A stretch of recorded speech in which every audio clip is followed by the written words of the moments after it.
Immigration crackdown in full force, and some Nassau County detectives are now deputized to assist ICE. This isn't about raids. This is targeted enforcement of our laws based here in the state of New York. Nassau County Executive Bruce Blakeman going on the record.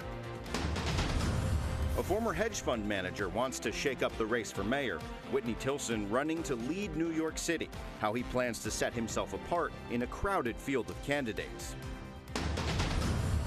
But what's driving New Yorkers to the polls? We break down Pix 11's exclusive polling, which shows a frontrunner who's not even in the race yet. Pix on Politics starts right now.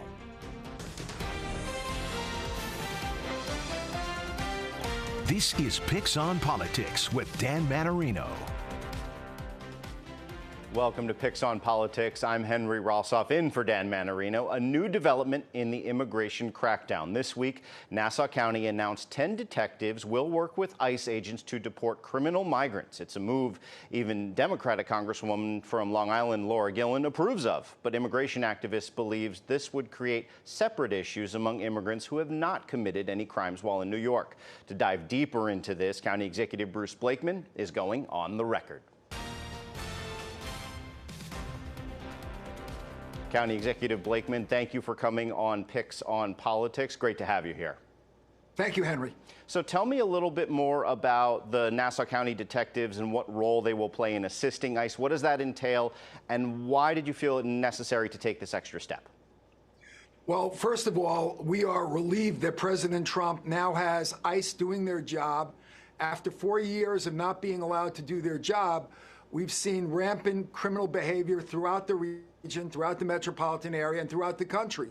And when ICE approached us recently and asked if we would be willing to cross-designate and embed 10 Nassau County police detectives with ICE for the purpose of picking up criminals, people who are engaged in crimes, not people on the street, not people in schools, not people in churches. These aren't going to be raids. These are going to be targeted enforcement of known criminals who are here illegally. We said, of course, we want to do that. We want the criminals out of our neighborhoods. In addition, they asked our sheriff for up to 50 jail cells to temporarily detain these criminals, and we agreed to do that as well.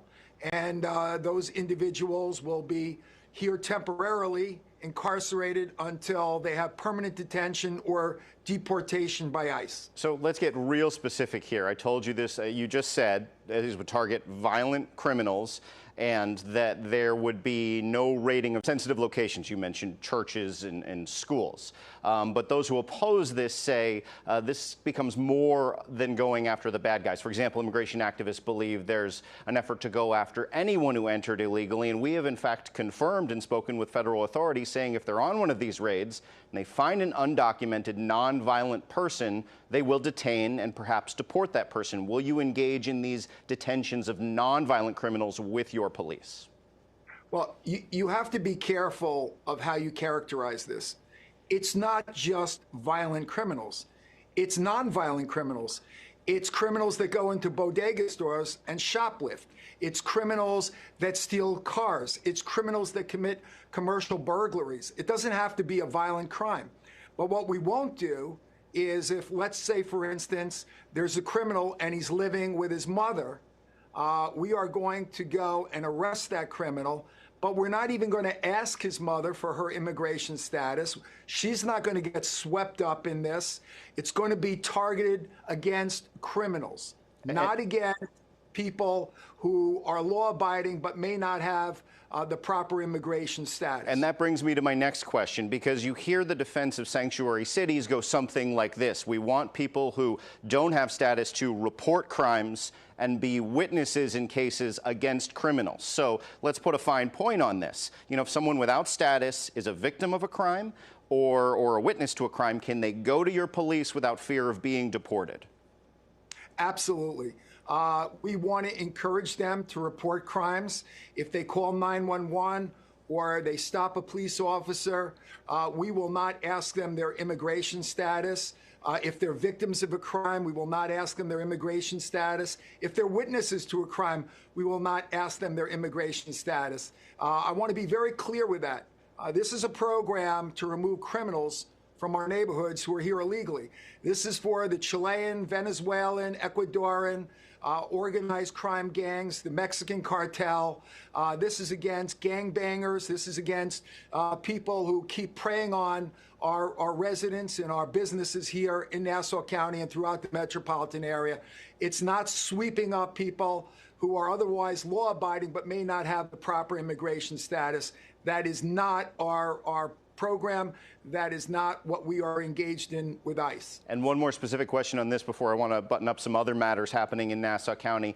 Do you have any specific numbers over the last couple of weeks under the Trump administration when they've really stepped up this enforcement about deportations from your county? Do you know approximately how many deportations there have been from Nassau? I don't have those figures yet because this is all very new. We're going to wait to see what the data is. But I can tell you that I believe that it was reported that over 10,000 criminals have been detained or deported in the last 2 weeks under the Trump administration. So we're on board with the Trump administration. We want safer communities, and everybody in Nassau County feels pretty much the same way. So another Nassau County program in the headlines this week, that's your special deputy program. It would allow civilians to carry firearms and assist police during big emergencies. You mentioned natural disasters when you described this policy, but Democratic lawmakers now officially suing your administration, accusing you of creating a taxpayer-funded militia being their word, not mine or yours. So what is your response to this official legal action that they're taking? Yeah, they're just trying to show that they have concern for a militia that may be formed, which is absolutely nonsense. It is not a militia. It's a list. It's a database of people who have been pre-trained and pre-vetted in the case there was an emergency, so that if in that event I needed to call an emergency, I would have additional people to protect infrastructure like hospitals, like schools, like public utilities, to make sure that they were safe and sound.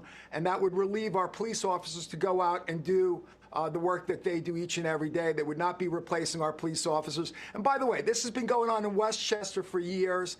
Our Democratic lawmakers here in Nassau County, unfortunately, are very pro-criminal. And this is just another attempt for them to try and portray this as a militia. It's not. These are military veterans, and they're law enforcement officers who are retired who want to give back to the community. And they've been pre-trained and they've been pre-vetted. I don't want to be in an emergency situation where now I'm hustling around to try and find people who have the ability and the training and the background checks already done. I want to be prepared. God forbid we should have an emergency. I hope I never have to call them up. But these are the same people that if we had an emergency and I didn't have these people available, they would be complaining about that. It's just politics.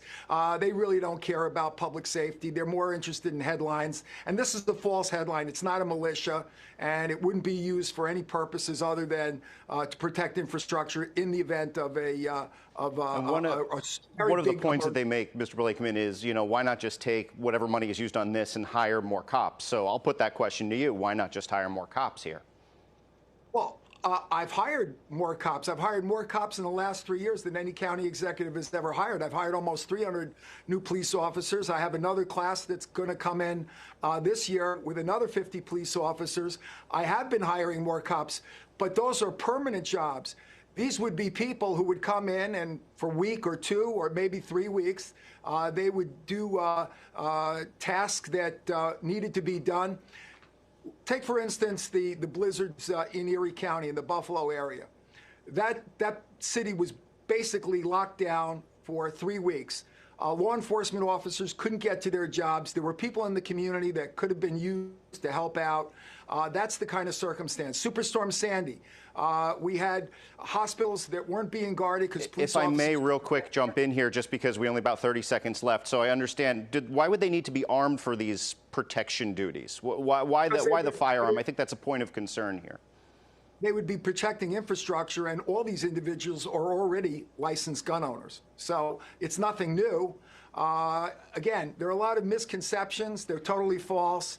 And it's just headline grabbing by some Democratic legislators who should concentrate more on protecting our communities than they do trying to get headlines over a false narrative. County Executive Bruce Blakeman, thank you for coming to Picks on Politics. We need to discuss Nassau County more, and we promise to do that. Still to come, checking in on the race for New York City Mayor. Picks 11 out with some exclusive new polling. But first, one candidate hoping to shake up the race, Whitney Tilson, how this former hedge fund manager wants to bring a business sense to lead the city. Coming right back.